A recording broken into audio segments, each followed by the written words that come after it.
So you can obviously make your text any number of ways, but if you're interested, I wanted to point out that there are websites where you can get free fonts. So if you just Google free fonts, Jennifer was saying that she always uses DA font and she likes it a lot better than 1001 free fonts. I don't know. I think they're all kind of the same. We aren't technically, like, morally, we probably shouldn't be using free fonts because these fonts are probably stolen, or, you know, like the author is not getting any money when we use it. But I mean, we're poor college students, so we don't buy fonts. I have bought fonts, but I understand why we don't. Also, so I could search for any sort of font here. Let's look at Halloween fonts. And even on these computers, we can download and install these fonts. So this is a terrible choice. I'm gonna search for romantic scripts or something. You can get very specific. Is that just not how you spell romantic? Script.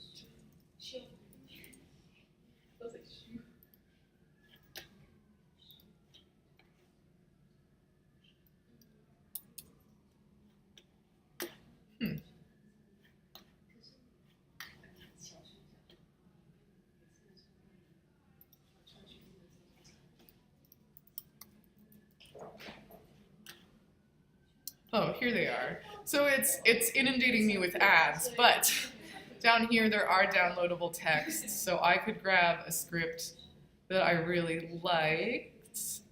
I really like this one, and I can choose download. And I just open up this zip file, and I can double click on this guy, and it installs it. Note though that these free texts or free fonts are often like incomplete.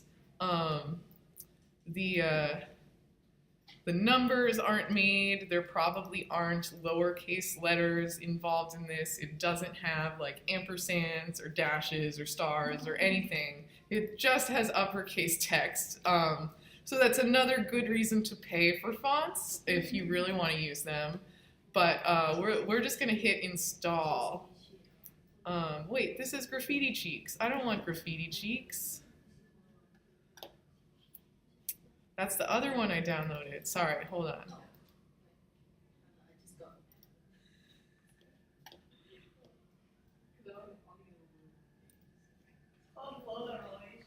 There it is. Thank you so much.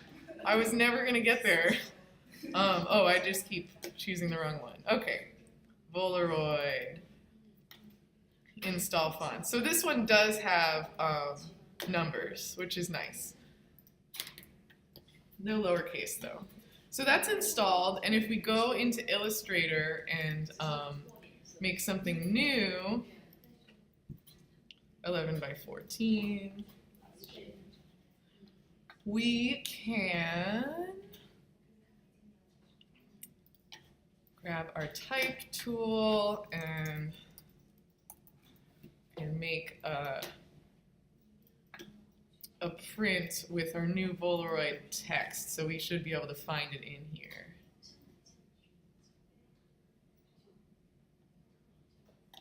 Here it is.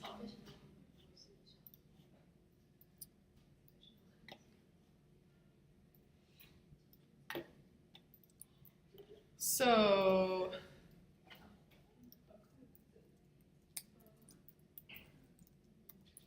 I'm not as into it as I thought I would be. It's like a lie, this text. I think it was a lie, because this Polaroid looks different. I'm gonna look at the other Polaroid. Oh, it's this one. So that was Polaroid script that I installed, or Polaroid Sans.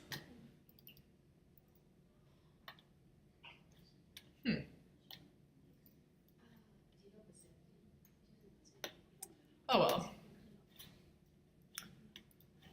we'll use this Polaroid. So I can do this a number of ways, right? I just want to review some other ways that we could make motifs. We could use the pen tool to make, I'm not sure, maybe we want some graphic swirls. Right, so that's one way. Pen tool that we've learned about.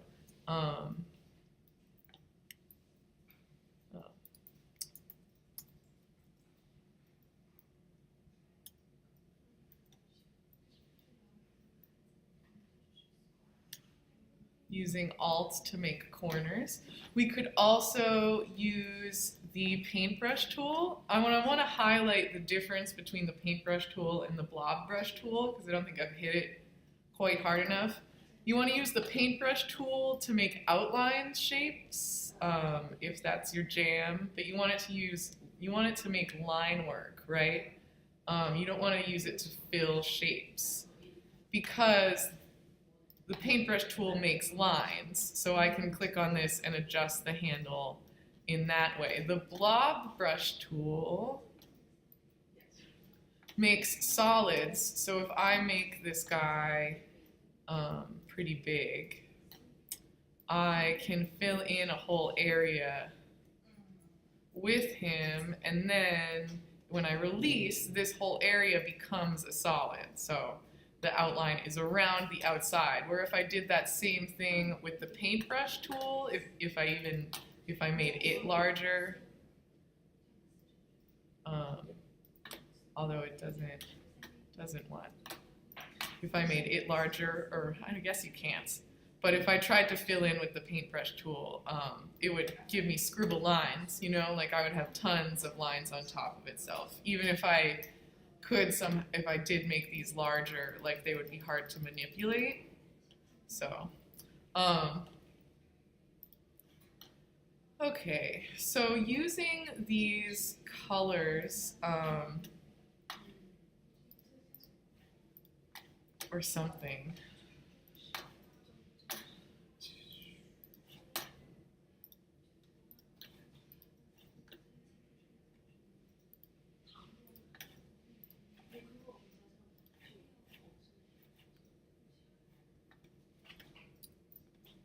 I am going to arrange these in a way that I like, and I'll leave Polaroid black. Right now, Polaroid is still text, right? I could still click into this with, you guys paying attention? I can still click into this with the text tool and type. I can't edit it. I can't get at the vectors that it's made of until I go up to the type tab, right? Because it is text, so we're going to the type tab. And then we want to create outlines because we don't want it to be type anymore. We want it to be just vectors. So if we click that, we could then manipulate these.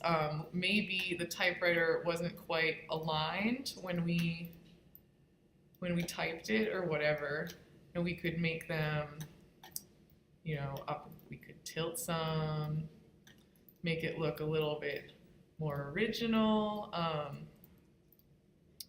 We could also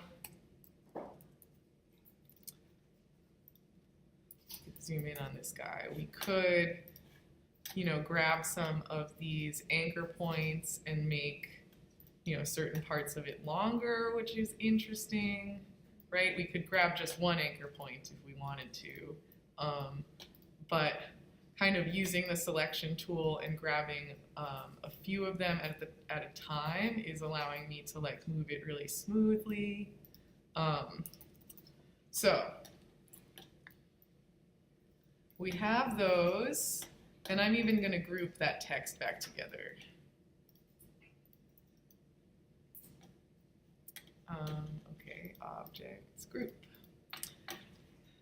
And I'm going to bring it to the front of all of these. Arrange these behind it.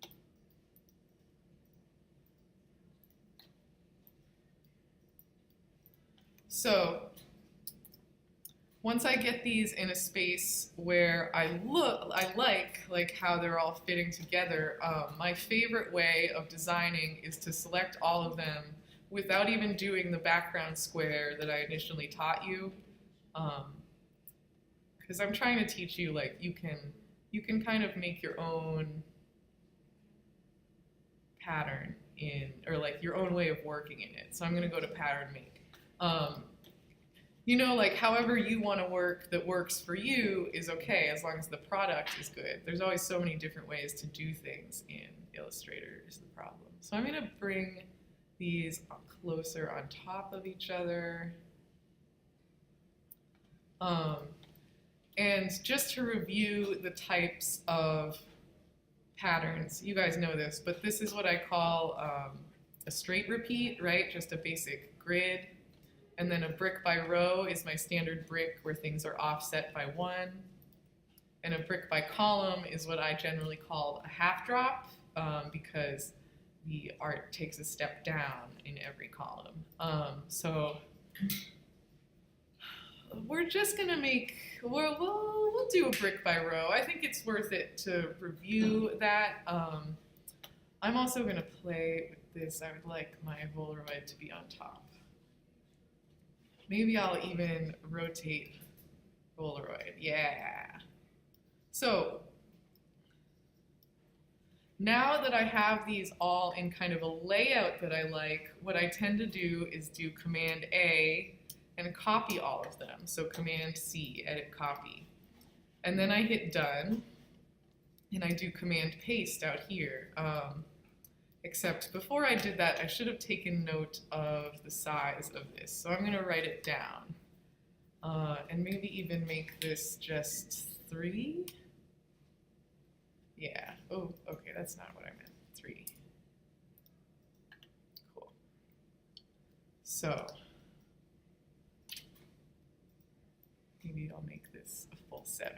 I just want them to be round, easy numbers. Okay. 7 by 3. And it's a brick. So when I'm moving the pieces around, I also am going to have to know that 7 divided by 2 is 3.5. But we'll get there. This is going to be a total review. Like, you guys know how to do this. So I pasted this here, and then I can grab a rectangle. And I'm going to make a rectangle that is 7 inches wide and 3 inches tall. And fill it with a background color that I want.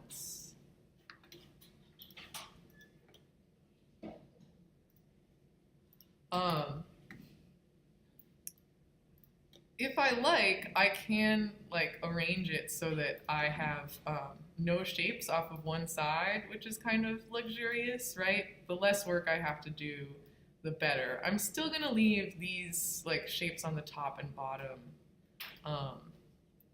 off of both sides, but I'll leave that side luxuriously empty so I won't have to transform any to the right.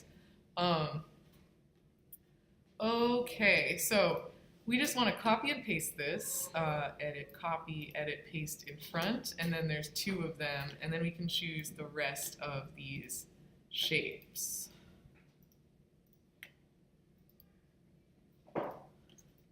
And choose divide on the Pathfinder tools. Remember, Pathfinder lives under Window Pathfinder. I then can just ungroup everything. Did it not choose this guy? I'm gonna hit Command C. Yeah, I didn't have these purples in here. Or maybe I had that one. Choose divide and then ungroup. And I can actually kind of get rid of some of the gray spots that are carved up if I like. I'm probably going to have to use my background again because of the way that this goes off of the bottom and then to the left. It hasn't been split up and down, so I'm going to have to do a second divide. And I kind of know that ahead of time.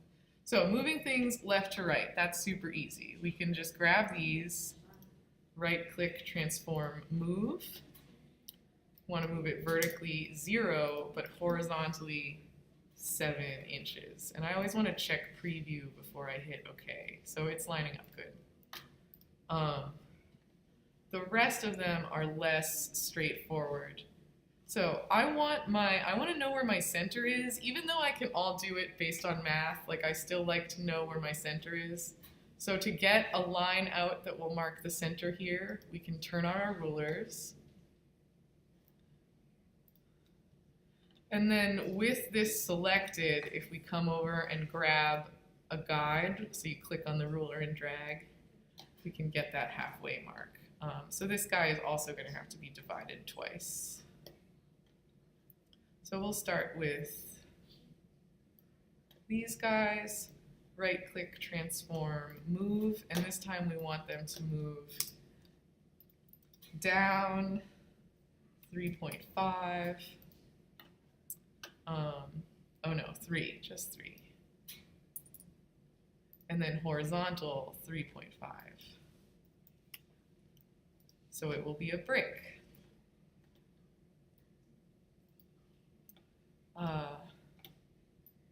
Kind of the opposite over here. Actually, I'm gonna, yeah. We'll do it to all of this side. Right click, transform, move. The only difference is this is negative. Oh no, that one's positive and this one is negative. Here it is.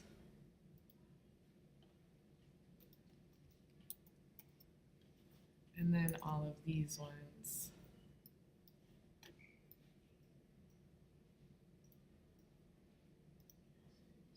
So this should be like terrifyingly familiar to you now.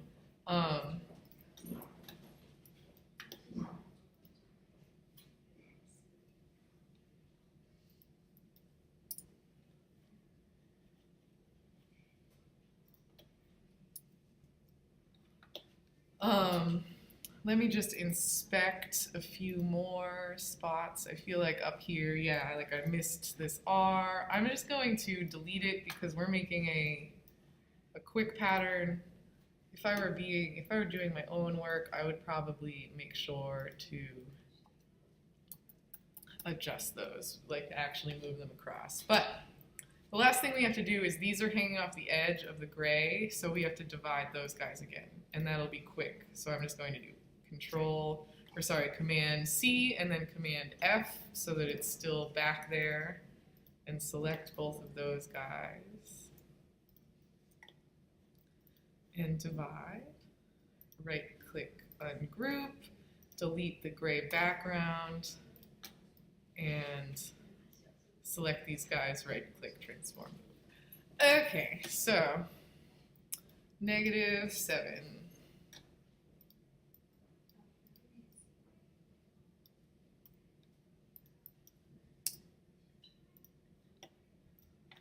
So for this project, you're going to have to make color swatches for your patterns. We haven't had this as a requirement, although in some cases people have been making them anyway.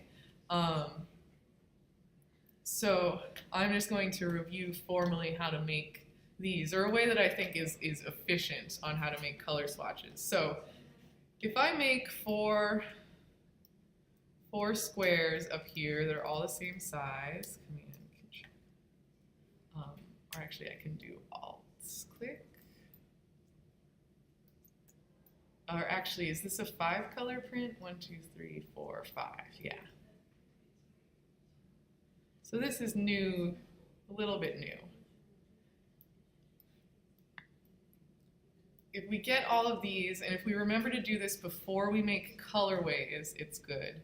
I can select one and then grab the eyedropper tool and click, and it will grab the color from it. And this is helpful, especially if I've used like the color picker, like this guy, right? If I've chosen any sort of specific color that's not in my swatches, it's nice to use the eyedropper tool to get the exact color. These aren't perfectly spaced. And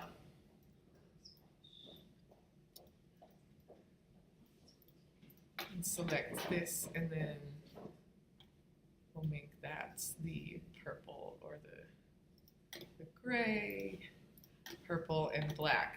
So if I do this before I've changed any colorways, then when I go to make the colorways, I can copy and paste this so I still have my original.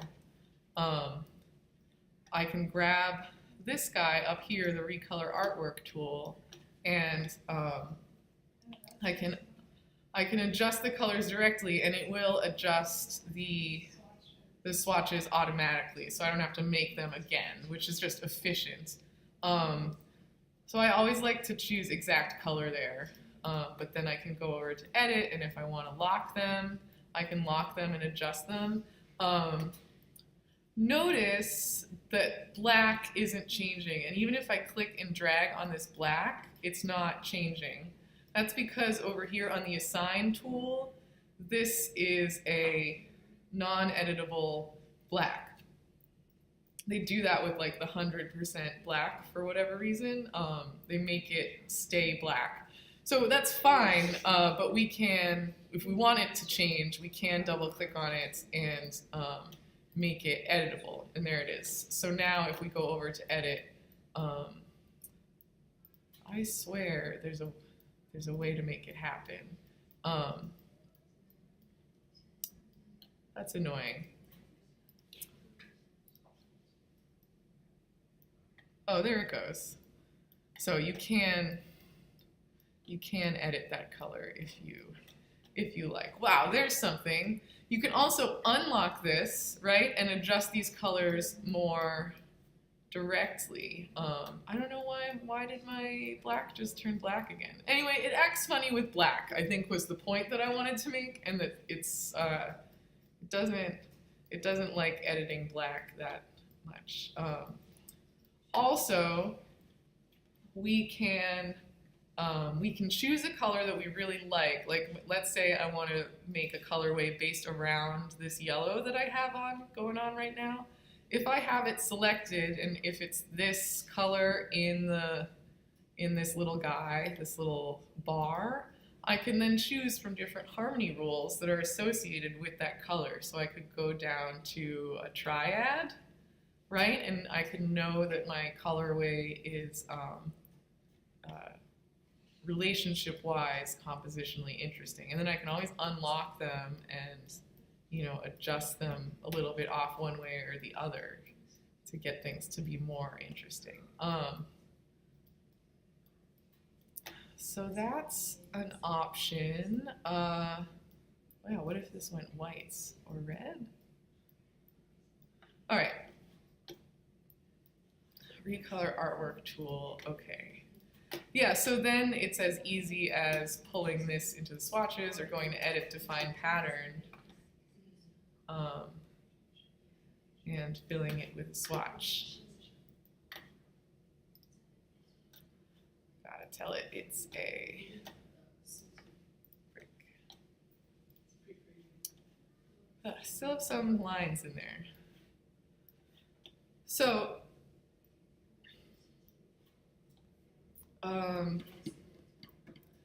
this guy, this square that we've made is important. I know we end up thinking like, oh, we just have to get the repeat to print, but this square is important. It's what you're gonna bring into Spoonflower, right? So if you wanna print these next semester, which I think you're gonna be required to, you need to have this little square saved, right? This is my single tile, and it's important. So you also are going to want to have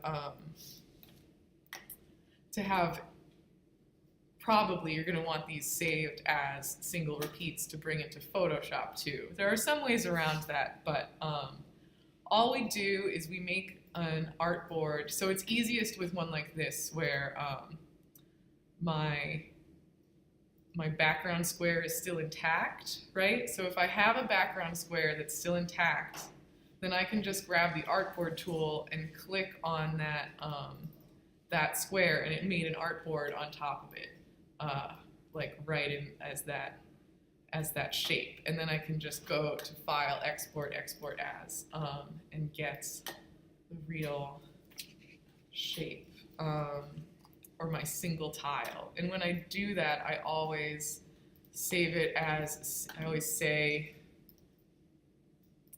I just want artboard 2. I always say single repeat, right? So Polaroid single repeats, or I'll say single tile. That's what I normally say, single tile. And then I normally like to include that it's a half drop too, so that I know when I'm bringing it into Spoonflower. I can choose export.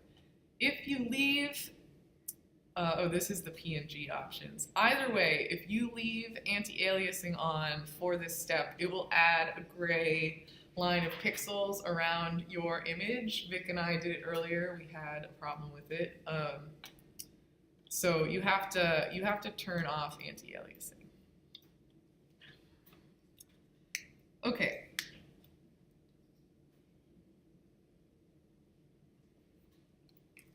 If I were going to print this on my 11 by 17, my brand new 11 by 17 artboard, or sorry, 11 by 14, my brand new artboard with this artboard stuck on top of it. There we go. God.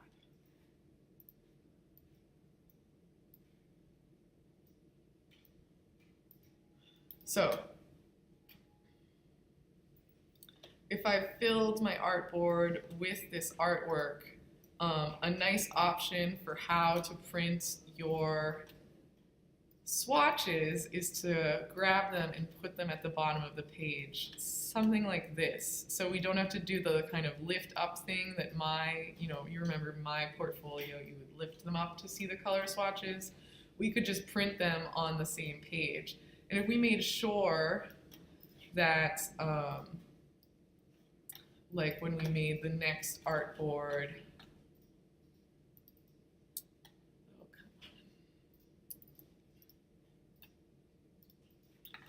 if we made the next artboard, that our next shape is pretty much exactly the same, these will look nice, as long as you can do it consistently across the collection. But we'll review this when it comes time to print too. Right, this has to be told it's a half drop or a brick.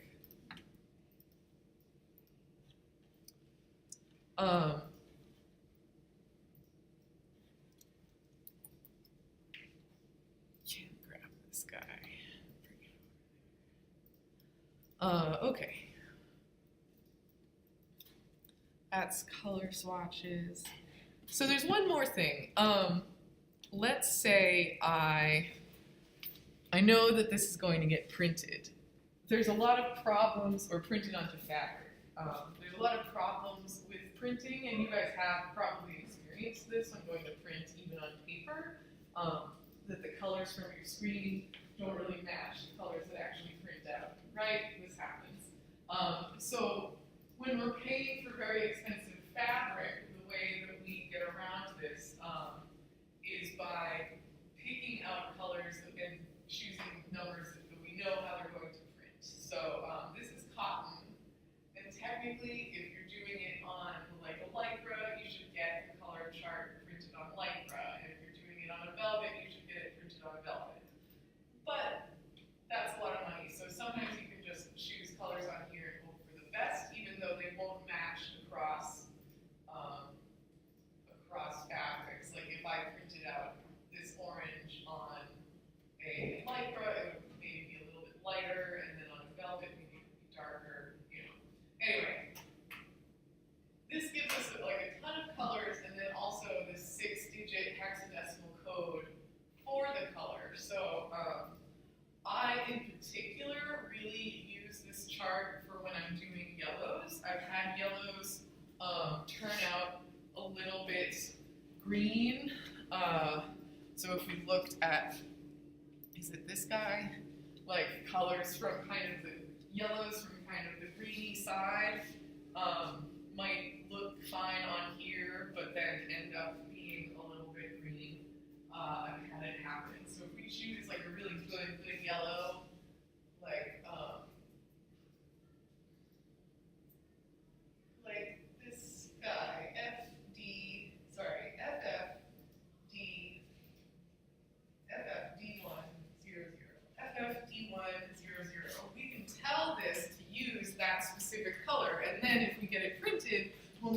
exactly the color that it's using. So how do we tell it?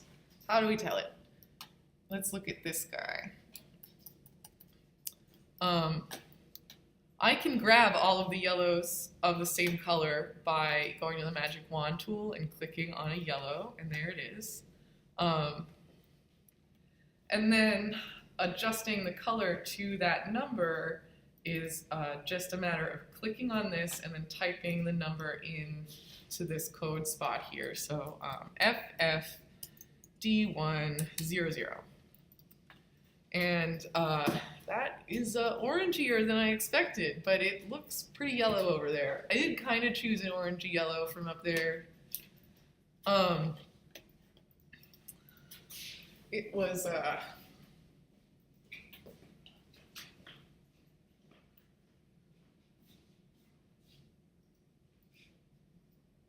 it.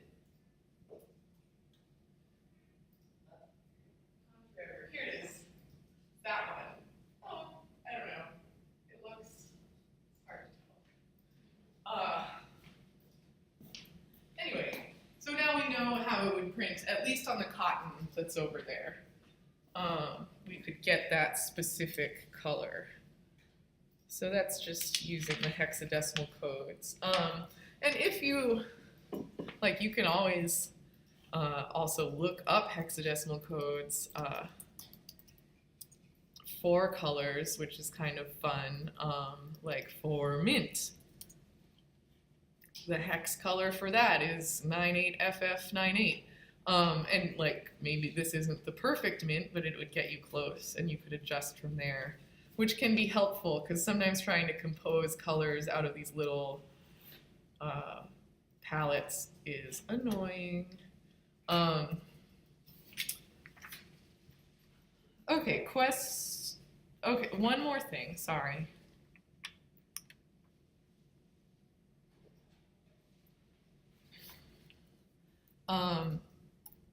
One more thing.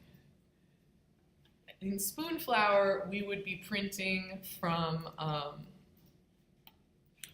we would be digitally printing it, right? But the amount of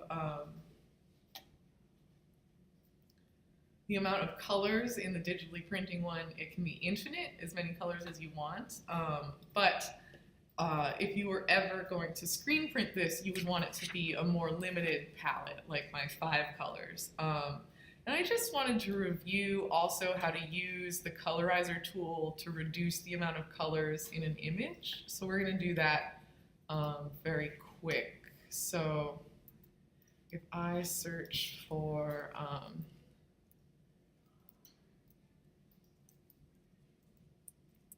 graffiti, can I grab a text-based one?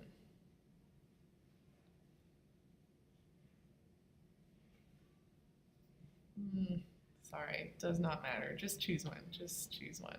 Oh, did we do this one before? Really, you should be using your own artwork. So don't do what I'm doing right now. You should be drawing your own stuff. Sorry, I want to do graffiti text.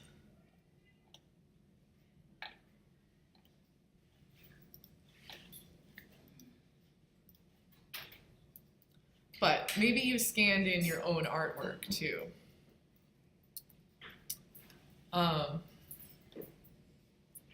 I can, first off, I'm going to crop the image, or crop that guy out of it.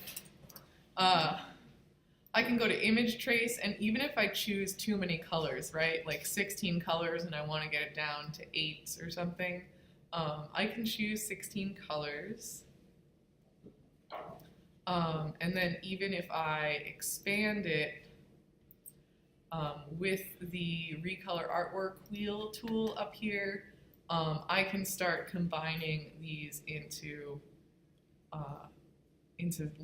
lesser number of colors. So first off, I click on the little caret next to them and choose exact. Otherwise, it just tints them, and let me show you. So if I drag one of these greens maybe one of these dark greens, if I drag it into a yellow, it's doesn't, if I choose preserve tints or scale and tint, it's going to keep some of that green tint in there. Although it doesn't seem to be showing a very good example. That one back. So I can combine these yellows. This is the idea. We want to click and drag on these until the similar colors are all together, and we have a lot of control over these using this style of artwork. The problem with doing this, right, like we could choose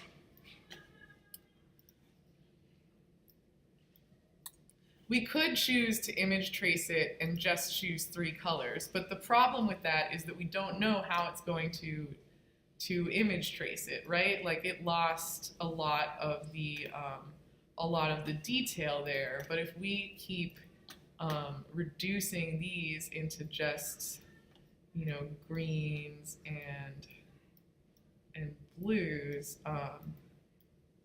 as long as we are liking how it looks, like we can do no wrong. I'm actually going to make all these blues darker. Right? And already we only have 4 colors now, but because we had so much more control over it than this 3-color one, we can keep it. I think there looks like there's more than 4 colors in there, so I'm going to check again. Hit the wheel. Oh, maybe I didn't hit OK. Anyway, so I hope that makes some sense. You can use it to reduce colors.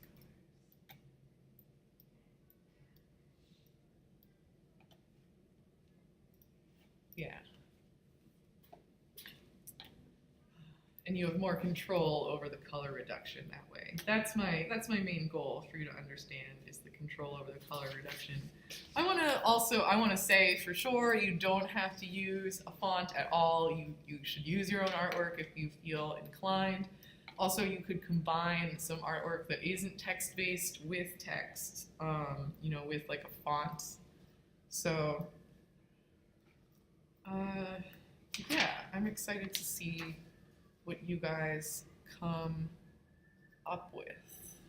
Cool. You guys have questions? It's just review mostly. Okay. So we need to print up with the swatch. Yeah, this isn't due this week, and we'll talk about it again. But yes, we're going to do it with the color swatches this time. You guys have been getting away without it, I think. I think I maybe should have been making you do it for longer. I don't know. It's cool. For this last project, it'll look good. Anything else? Cool.